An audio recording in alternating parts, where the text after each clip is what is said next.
Somebody was asking me, how do you replace the gobos on the Pocket Pro? Now, this is very easy to do. Keep in mind this is the Pocket Pro, not the Inno Pocket Spot.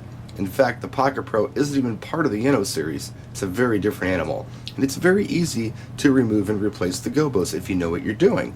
The only hard part of this video is going to be holding the moving head steady enough to get the camera shot that I want.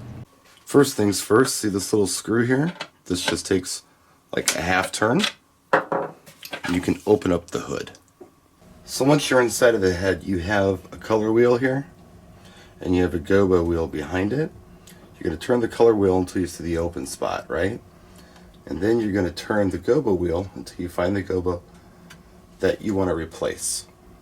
Alright, now that we have our gobo exposed here, there's a little clip that wraps around the bottom of the gobo. You can see the little bump outs on the side. It's almost like a half moon.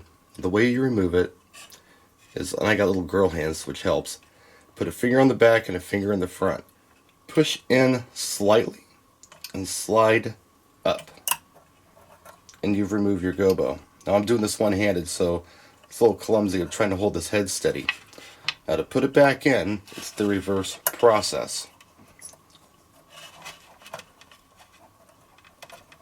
Slide it down.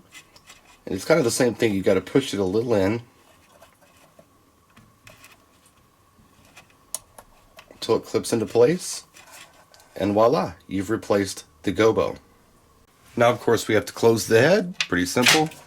Down like this. Take your screwdriver. It's only like a half a turn.